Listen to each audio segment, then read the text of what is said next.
The night shift at Lunar Station 3 was usually quiet, just a steady hum of computers and the occasional beep of routine deep space scans.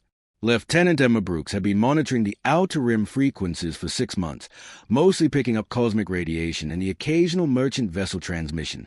But 3 days ago, something different started coming through the speakers. At first, it sounded like static mixed with whale songs. The translation computers worked overtime, slowly piecing together fragments of an alien language nobody on Earth had ever heard before. By the second day, the pattern became clear. It was a distress call, broadcast on every known communication frequency, repeating endlessly across the galaxy. Emma rubbed her tired eyes and adjusted the signal clarity for the 100th time. The alien voice came through clearer now, filled with a desperation that made her stomach clench. She'd heard panic before during the Mars colony crisis, but this was different. This was the sound of an entire civilization facing extinction. The automatic door slid open as Admiral James Mitchell entered the monitoring bay, his daily inspection rounds bringing him past Emma's station just as the transmission completed another cycle. Mitchell was old-school military, the kind of officer who still believed in walking the decks and knowing every crew member by name. His coffee mug bore the scars of 3 interplanetary conflicts, and his weathered hands had signed deployment orders that sent thousands of brave souls into the black. "Admiral, you need to hear this," Emma called out, her voice cutting through the ambient noise of the station. Mitchell changed course immediately, recognizing the urgency in her tone. As he approached, Emma played back the cleanest version of the message. The translation software had finally cracked most of the alien language, and the words appeared on her screen in stock white text against black space. "This is Council Speaker Vextar of the Galactic Council." The alien voice began, each word heavy with exhaustion and fear. "The Korthak Dominion has broken the peace accords that have held for 3,000 cycles. Our outer colonies burn under their fusion cannons. Our defense fleets are destroyed or scattered to the solar winds. The ancient treaties mean nothing to these conquerors." Mitchell set his coffee mug down on Emma's console, the ceramic clicking against metal. The Admiral's face had gone stone serious, the same expression he'd worn during the Titan Rebellion when everything went sideways. The alien continued, "We call upon any spacefaring civilization capable of military intervention. The Korthak war machine advances toward the Zephyrian homeworld with 500 vessels of destruction. Our remaining forces can delay them for perhaps 72 hours before total planetary annihilation begins." Emma pulled up the stellar coordinates on her secondary screen. "Sir, I've been tracking the source. The signal originated from the Kepler 442 system, roughly 200 light-years from Earth. Our fastest ships could make the journey in 60 hours if they pushed the hyperdrives to maximum burn." The Admiral studied the data streaming across Emma's monitors. Tactical displays showed fleet movements, energy signatures, and weapons readings that made his blood run cold. The Korthak Dominion operated warships 3 times larger than Earth's heaviest cruisers, each one bristling with enough firepower to sterilize continents. According to this intelligence data embedded in their transmission, Emma continued, pulling up another screen, "we'd be facing a fleet 3 times the size of our entire navy. The Korthak have been conquering star systems for decades. They perfected the art of overwhelming force." Mitchell's experienced eyes scanned the tactical assessments. The numbers were brutal. Earth's 3rd deep space fleet consisted of 42 vessels, including support ships and fighters. The enemy fleet numbered in the hundreds, with technological advantages that should have made any engagement suicide. But James Mitchell hadn't become admiral by backing down from impossible odds. He'd earned his stars fighting pirates in the asteroid belt when humanity barely had fusion drives. He'd commanded the defense of Europa when the mining cartels tried to declare independence. And he'd seen what desperate humans could accomplish when everything was on the line. "Lieutenant, patch me through to Fleet Command," Mitchell ordered, his voice carrying the authority of someone who'd made hard decisions before. "Tell them to prep the 3rd Deep Space Fleet for immediate deployment. Full battle configuration, maximum ammunition loadout, and every Marine we can cram into the transport bays." Emma's fingers hesitated over her console. "Sir, the odds." "The odds," Mitchell interrupted, turning to face her with that grim smile that had become legendary throughout the Solar Navy, "have never stopped humans before. We fought our way up from caves to starships, Lieutenant. We survived ice ages and plagues and war that should have ended our species. And now some alien empire thinks they can commit genocide while we're watching. He picked up his coffee mug and took a long sip, as if he were planning a training exercise instead of humanity's first interstellar war. Besides, Mitchell added, his eyes gleaming with something that would have terrified the Korthak if they could have seen it. They have no idea what they're about to face. They've never fought Deathworlders before. The Strategic Command Center beneath the Rocky Mountains had never seen activity like this. General Kate Reynolds stood at the center of the massive war room, surrounded by holographic displays that painted a terrifying picture across a galaxy. Three-dimensional star maps floated in the air, showing the Korthak Dominion's relentless advance through inhabited systems like a plague spreading across space. Red markers indicated fallen worlds. 12 star systems in 3 months, each one conquered with the same brutal efficiency. The hologram showed entire planets going dark, their civilizations snuffed out or enslaved in a matter of hours. Reynolds had seen warfare before, but nothing on this scale, nothing this systematic. Their pattern is consistent, reported Intelligence Officer Tom Parker, manipulating the display to show the Korthak's battle tactics. Overwhelming force, demand surrender, execute leadership, enslave populations. Every species they've encountered surrendered within hours. Parker was young for his position, but he'd earned his rank by understanding alien psychology better than anyone in Solar Command. He'd been the one to crack the Centauri trade negotiations and figure out why the vegan merchants kept backing out of deals. Now he was tasked with understanding humanity's first real alien enemy. The display zoomed in on the latest conquest, a system called Vorthak Prime. The recordings were brutal. Massive Korthak warships, each one the size of a small city, had appeared in orbital formation around the planet. Their commander had broadcast a simple message: surrender or die. When the planetary government tried to negotiate, the Korthak had demonstrated their seriousness by vaporizing the capital city with a single shot. Every species except us, Reynolds noted, her voice carrying the weight of command.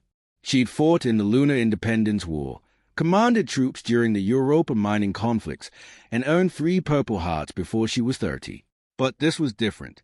This was humanity's first test against an enemy that saw them as just another species to conquer. What do we know about their combat doctrine?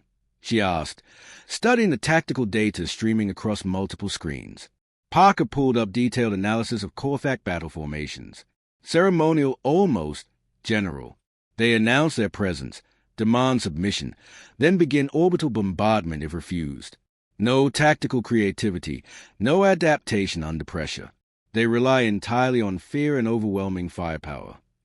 The recording showed Korthak fleets approaching each world in perfect parade formation, their massive ships broadcasting surrender demands on all frequencies.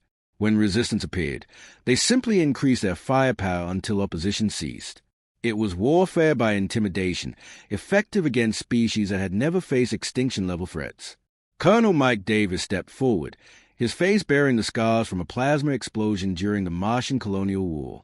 He'd lost his left eye to separatist fighters who'd booby-trapped an entire city block, but he kept fighting with a patch over the wound until medical teams could get him to safety.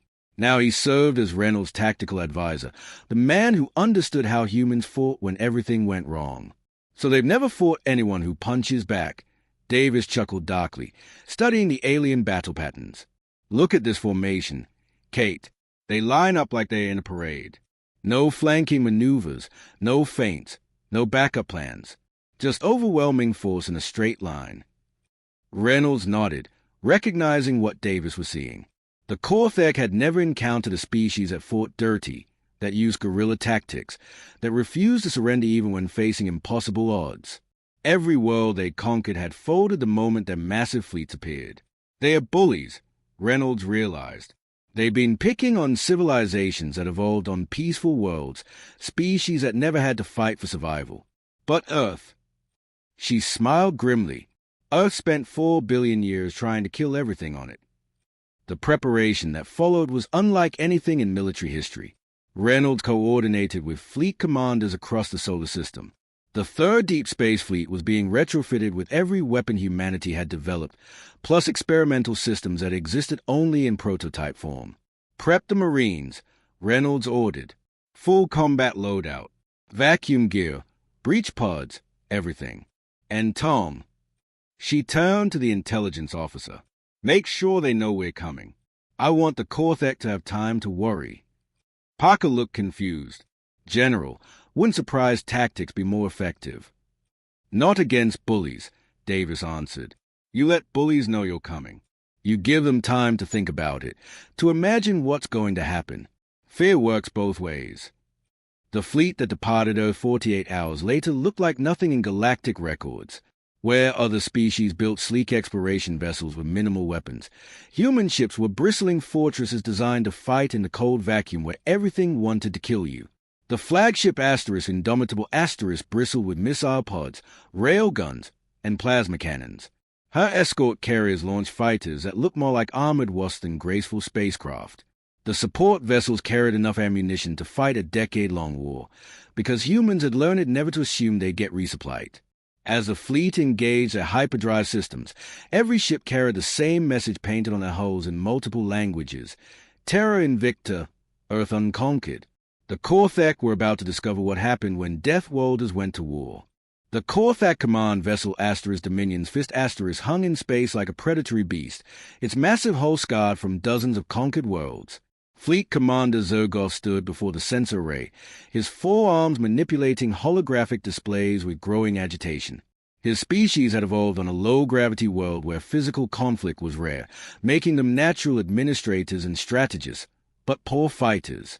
For 3 centuries, they compensated by building overwhelming fleets that crushed resistance through sheer numbers. But the readings coming from the approaching human vessels made no sense. Impossible! He hissed through his translator, his scale face twisting in confusion. These readings suggest weapons capable of cracking planetary crust mounted on vessels barely larger than our scouts. His aide, a younger Korthak named Veltar, checked the sensor data for the 5th time. The numbers hadn't changed. Commander, their smallest escort vessel carries more firepower than our heavy cruisers. And these energy signatures. I've never seen anything like them. Zergoff studied the tactical display.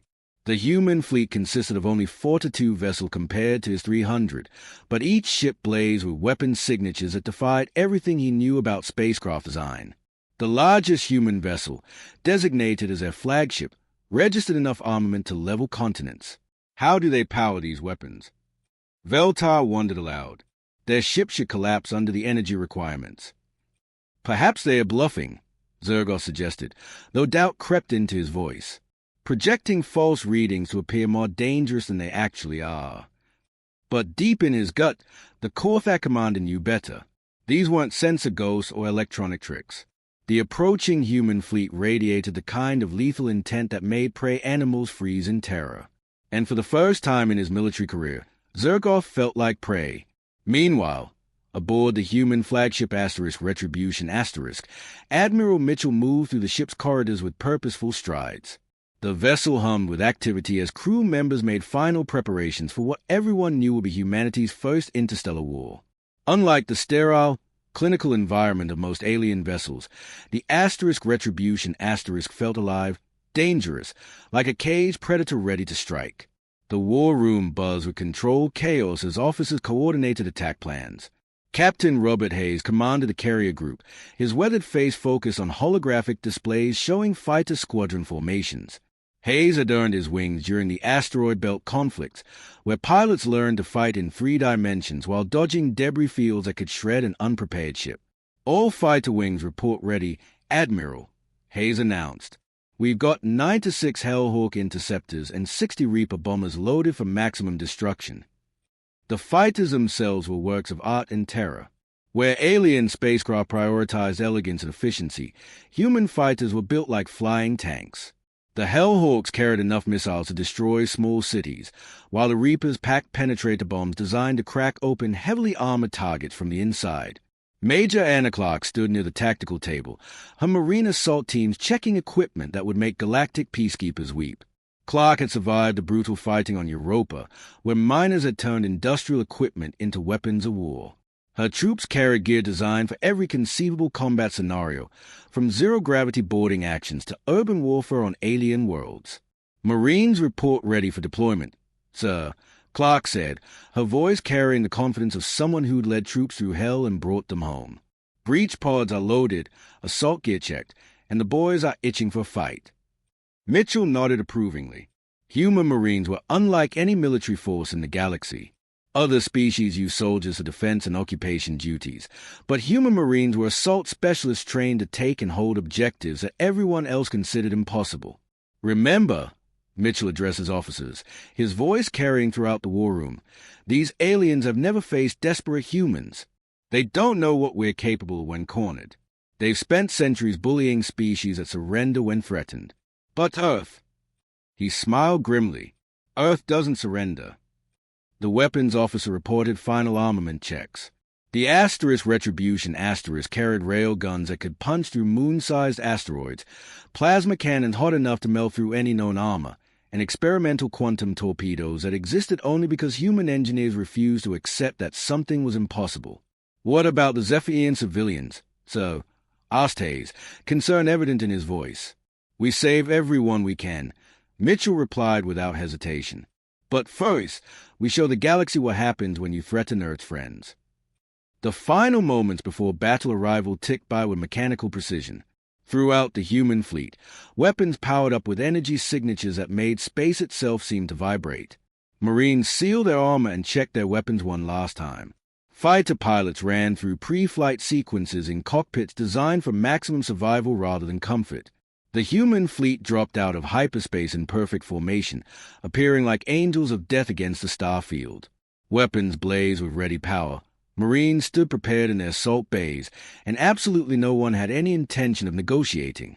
The Korthek were about to learn why Earth was classified as a death world, and why its children fought like demons when someone threatened their friends. The battle began exactly as Admiral Mitchell expected, and nothing like the Korthak planned. Space around the Zephyrian homeworld crackled with tension as two very different philosophies of warfare prepared to clash for the first time in galactic history. Commander Zergoff positioned his massive fleet in the traditional intimidation formation, 300 vessels arranged in perfect geometric patterns designed to inspire terror and submission. His flagship, the Asterisk Dominion's Fist Asterisk, dominated the center like a metallic mountain, its weapons pointed downward at the planet below in an unmistakable threat. The Korthak commander activated his communication array and broadcast a standard ultimatum across all frequencies. His voice carried the arrogant confidence of someone who had never faced real resistance. Unknown vessels, you will stand down and witness the justice of the Dominion, or be destroyed. Your primitive fleet cannot hope to match our superior numbers and firepower. Submit now, and we will grant you the honor of serving the Dominion. The response came immediately, cutting through Korthak communications like a blade through silk. Admiral Mitchell's voice carried no fear, no hesitation, only cold determination that made Zergother's blood freeze. This is the human navy. You have 30 seconds to release the Zephyrian civilians and withdraw from this system, or we will demonstrate why Earth is classified as a death world. Zergoff laughed, a sound like grinding metal. 30 seconds? You face the might of 300 warships with your pathetic 40 vessels. What can you possibly accomplish in 30 seconds? He was about to find out. 29 seconds later, human fighters screamed from their carriers in attack formations that defied galactic understanding of space combat.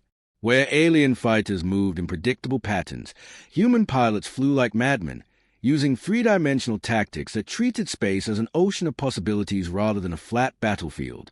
The Hellhawk interceptors didn't engage in traditional line-of-battle formation. Instead, they swarmed like angry hornets, targeting command bridges with surgical precision. Their approach patterns shifted constantly, making them nearly impossible to track with conventional weapon systems designed for predictable enemies. Captain Robert Hayes led the assault from his personal fighter, the Asterisk Terra's Fury Asterisk, diving through defensive fire that should have vaporized him and his squadron. His fighter twisted through plasma bursts and missile cloud with movements that violated every principle of safe spacecraft operation. All wings, remember, Hayes broadcast to his pilots as he rolled his fighter beneath a Korthak cruiser's belly. We don't just win today. We make sure they never want to fight humans again. The Reaper bombers followed behind the interceptors, their pilots threading through the chaos to deliver devastating payloads directly into Korthak engine cores. Where alien warfare relied on long-range bombardment, human pilots closed to point-blank range, accepting terrible risks to ensure maximum damage. The Korthak fleet, designed to intimidate rather than adapt, crumbled under tactics they'd never encountered. Their massive ships had been built to fight other massive ships in traditional formations, not to deal with fighters that attacked from every angle at once. But the real shock came when human capital ships joined the battle. Instead of maintaining safe distances like civilized warships, they closed a ramming range. Their armored prows aimed at enemy vessels like ancient warships from Earth-forgotten seas. The cruiser Defiant took critical damage to her engines during the first exchange, her captain faced with a choice between retreat and destruction. He chose neither. Instead, he aimed his dying ship at the largest Korthak battleship and engaged full emergency thrust. This is Captain Williams of the Defiant. He broadcast as his ship accelerated toward the enemy. Tell them what happens when they threaten our friends. The collision lit up space like a newborn star, taking both ships and 3 nearby Korthak vessels with it. Across the battlefield, other human captains saw the example and began treating their damaged ships not as losses but as weapons. Major Anna Clark's Marines added their own brand of terror to the battle. Breach pods launched from human ships like bullets, carrying assault teams directly into the heart of enemy vessels. These weren't the polite boarding actions described in galactic military manuals. These were invasions by warriors who had learned to fight in environments that would kill most aliens just by existing. Clark led the assault on the Korthak command cruiser, her Marines cutting through hull plating with plasma torches and pouring into enemy corridors like a tide of destruction. The Korthak crew, evolved on a peaceful world, had never faced soldiers who treated impossible odds as Tuesday morning. When ammunition ran low, the Marines improvised with whatever they could find. Furniture became clubs, maintenance tools became weapons, and when everything else failed, they used their bare hands with an efficiency that left Korthak survivors traumatized for life. The alien crew surrendered within minutes of contact, but similar scenes played out across dozens of boarded vessels. Human Marines moved through enemy ships like natural disasters, unstoppable and terrifying. Within 6 hours, the Korthak siege fleet was debris floating in space. 300 vessels had been reduced to scrap metal and escape pods, their crews either dead or desperately broadcasting surrender messages that the humans accepted with grim satisfaction. Commander Zergoth, one of only a handful of Korthak officers to survive the battle, transmitted a final message that would echo throughout the galaxy. The humans fight like demons. They do not know fear. They do not accept defeat. Do not engage them unless you are prepared to face death itself. The Deathworlders had gone to war, and the galaxy would never be the same. In the aftermath of the most decisive space battle in galactic history, the void around the Zephyrian homeworld became a scene of organized chaos. Human rescue ships moved through the debris field like angels of mercy, their medical bays working overtime to save both Zephyrian civilians and the few surviving Korthak crew members who had surrendered. The Zephyrian people had watched their salvation unfold from orbital stations and planetary observatories, seeing their certain doom transformed into impossible victory in the space of 6 hours. Their crystal-like cities now rang with celebration songs that hadn't been heard in generations, harmonious tones that spoke of joy beyond words. Commander Emma Brooks, now wearing the insignia of her field promotion, coordinated rescue operations from the communications deck of the Retribution Star. Her screen showed hundreds of Zephyrian civilian ships emerging from hiding places in asteroid fields and gas giant moons, places where they fled when the Korthak siege began. Admiral, we're receiving gratitude messages in 17 different Zephyrian dialects, Brooks reported. Their linguistic computers are working overtime just to find enough words to express their thanks.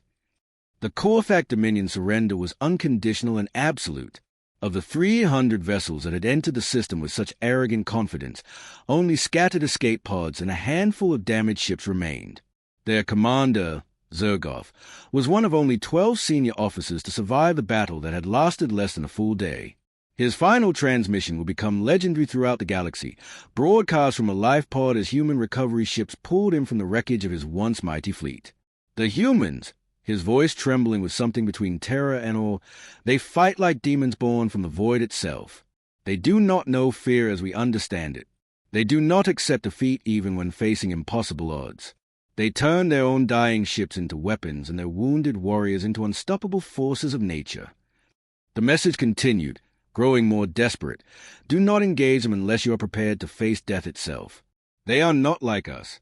They are not like any species we have ever encountered. They are something else entirely, something forged in the fires of a world that never showed mercy to the weak. Admiral Mitchell stood on the bridge of the Retribution *, watching repair crews fix battle damage that would have crippled most alien vessels. Human ships were built to take punishment and keep fighting, a philosophy that had served them well in their first interstellar conflict. Sparks flew from welding operations as engineers worked to restore full functionality to weapon systems that had performed beyond their design specifications. The communication that changed everything came 3 days after the battle, transmitted on diplomatic channels from the Galactic Council's central hub.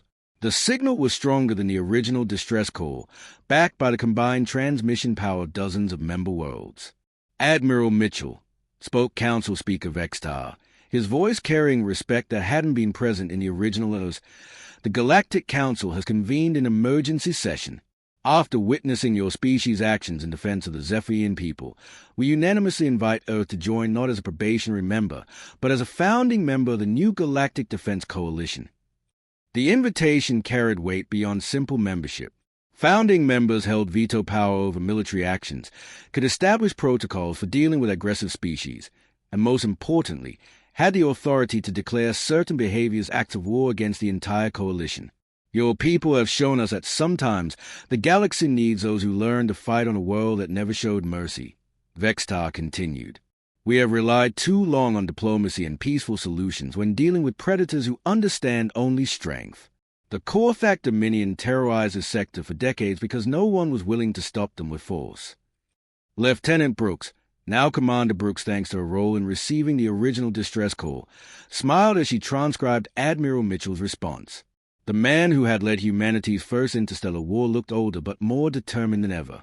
Tell the Council we accept their invitation, Mitchell said, his words carrying the authority of someone who had just proven his species belonged among the stars. But we do it our way. No more surrenders to bullies. No more extinctions of peaceful species. And any empire that threatens innocent worlds will learn exactly why Earth is classified as a death world. The political ramifications rippled outward faster than light-speed communications. The Rigelian Republic immediately requested human advisors for their defense forces. The Andromedan Trade Federation offered exclusive mining rights in exchange for protection agreements. Even species that had never heard of Earth began requesting diplomatic contact. But perhaps the most significant change was psychological. For 3,000 years, galactic civilization had operated under the assumption that overwhelming force meant automatic victory, that superior numbers guaranteed success. The human victory had shattered that assumption permanently. As the human fleet prepared for the journey home, every species in the galaxy understood a new truth. Sometimes salvation comes from the most dangerous corner of space, delivered by beings who learn to fight in hell itself and refuse to give up even when facing impossible odds. The rescued Zephyrians would tell their children for generations about the day the Deathworlders came to save them, while the scattered remnants of the Korthak would never again mistake peace for weakness or assume that superior numbers meant certain victory. The galaxy had entered a new age, one where humanity stood as guardians of the innocent and deterrent to predators. ***, the END ***.